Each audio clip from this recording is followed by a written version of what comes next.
If you're a tech enthusiast, do these 3 things if you want to get your first job. Hello guys, welcome to my YouTube channel. My name is Oluwasegun Kolawole. So here I discuss about tech career, I discuss product management as well as leadership. So today we have something very interesting to discuss. And where did this really come from?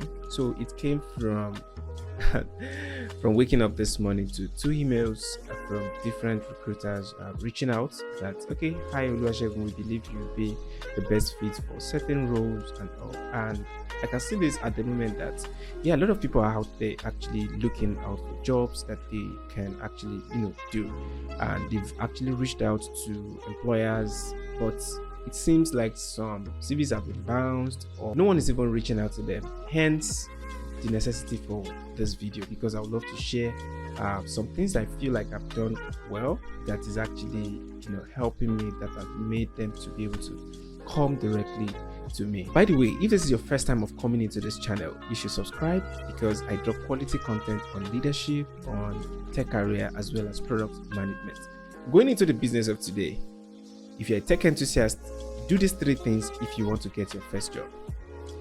All right, so there are 3 things you're basically supposed to do if you want to get your first job. Although this is not the only route, but then I'm talking about what I have done in the past that I want you to do, which can also give or offer you opportunities. All right, the first thing that I would advise you to do is have a particular skill set. So it could be software engineering, it could be a quality assurance personnel, you could be a product owner, project manager, whatever skill that you have. Just be sure this is the skill I'm bringing to the table into a tech team, and make sure it is in demand. That is, a lot of people are actually in need of this particular talents that you have, so you are valuable enough for them to bring you in. Number 2 is collaboration. So collaboration, what is the benefit of collaboration and what is the end goal of collaboration? So a lot of people have actually collaborated in the past, and at the same time some people have gone through internship. The essence of this collaboration whole thing is you need to have evidence. If somebody talks to you and say, what have you done before, you should be able to point out like, oh, this is exactly what I have done. And that's, so it could be a link to your portfolio, it could be linked to some of the work that you've done in the past. Trust me, this is very important for anybody that really wants to make it out of the tech space, because I'm sure I don't want to bring in a total beginner into my team. So I just want to be sure that I don't want to be the one responsible for your entire growth. I just want to reach out to you and say that, oh, you've done this, 2 years experience in this and that. That's why you applied to so many jobs, and it looks like what's happening to entry level, it looks like they're actually neglecting these guys. They're not neglecting these guys, but they're actually things you're supposed to do to build up those kind of experience. One of the practical ways in which you can do this, which I have mentioned in some of my videos in the past, so which could be number 1, you want to work with people for free. If you don't have the same opportunity to reach out to certain people that you want to work with that can actually support you with maybe hosting the platform for them, you could explore different kind of tech communities around that you can actually build projects with. There are different communities such as GDG communities, Figma communities. There are a lot of communities. Find them around you, join their product team, do something with them. I have attached a link into the description that where you can actually pick some of these communities that you can sign up, so you can get to collaborate with people. And the end goal is, by the time you have collaborated with so many people, when employers reach out to you, the only thing you need to do is show them the evidence of your work, and you can kickstart something else from there. Just a little story. I know of a friend who actually built a platform, and one of the things that happened is that each time he got an interview, the first thing he does is he starts talking about the project he has done before. And we have a lot of employers that will reach out to you and tell you, can you tell me some of the awesome projects that you have done before? Trust me, if you are able to present this project, you have not only won the heart of these guys, you have just been able to set a platform for communication, or say further communication. They start engaging you about, okay, so how did you do this? How did you do that? then you see that they are not asking you the random question of, how many years experience do you have, because you are actually displaying it. They are not really concerned about your experience. The experience they are just talking about is just to make it equivalent to what they are trying to look out for, or to streamline the kind of people that should apply. So experience is not the thing, but the evidence of those experience over the years. Now you're looking at what exactly is the third one. The third one here is personal branding. Yes, personal branding. Now you're probably looking at, why personal branding, or why branding in the first place? Am I a marketer? Am I selling anything? Of course you are selling something. So what are you selling? You have a value, and that is why you should even know how to position yourself to employers. You have a value which they are interested in buying. It is your services that is required. So the moment you start seeing it as though, I have something I want to offer a company, then you can see it as, oh, I need to brand myself. What is the perception of employers about you?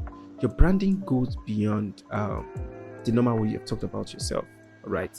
So, number one, how exactly do they perceive you? This is your profile, your LinkedIn profile, GitHub profile if you are a software engineer or you write code. I mean, you just have reason to have a GitHub account. Or what does your Behance look like? Or what does your portfolio look like? Something that talks about you. What exactly does it look like? Where can we find you? So you can't be a tech person and tell me you're not really using LinkedIn. At least have a LinkedIn profile that is well structured, neat, and communicative enough. So which means if I enter your LinkedIn, I can see that, oh, you're a software engineer, you do this, you do that, and all of these things. So when I see that you're a software engineer, you do the following. Then inside your about section, just talk about you. It doesn't need so much of grammar or so much of words or sentences. Just go straight to the point where you can actually note your key achievements and the things you've worked on. Be okay to be sincere with your skill level. If you're 2 years experienced, just put it there. I'm 2 years experienced with this and that. There are companies that are actually looking for 2 years experience, not to fit into their senior roles. Of course, they employ for junior roles. So which is, they'll be able to put you into those junior roles depending on the kind of skill sets that you have. And on the other hand, it's about how you talk about yourself. There are many ways in which you can talk about yourself. If you are a software engineer, how well do you talk about what you do on LinkedIn, on Twitter, on something as micro as WhatsApp? Because we've actually had a lot of people who will tell you they got their first job from WhatsApp, from meeting somebody at a networking event. They got the person's contact and they started chatting and they started viewing each other's status. And by viewing each other's status, they're able to see, oh, this is what this person does. So which means you document your story. Let them not everybody has this kind of vibe energy. Even if it has to do with whatever little thing that you've done, put it out there. Don't forget, a business that never does advertisement is like winking to a girl in the dark, or say winking to a lady in the dark. She never sees you. So what am I saying? You need to find a means of talking about what you do, so there will be a good perception of, oh, this person is really very good. And that thing talks a lot about your consistency. People want to be committed to people that are consistent. So if you pop up consistently on my timeline and you keep talking about software engineering, I tend to perceive you as a subject expert or someone who is good at this particular thing. Among these three things that I have mentioned, which of them have you tried in the past that hasn't worked, or which of them have you tried in the past that has really worked?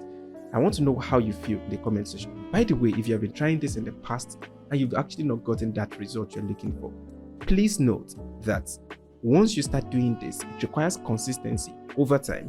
It is not a rocket science. The more you do this, the more you're getting visibility and you're getting, one day you'll land that job. Thank you. Don't forget to like, share, subscribe, and turn on the notification bell. I really need you to share this with someone who is interested in watching this video. See you in my next video. Bye.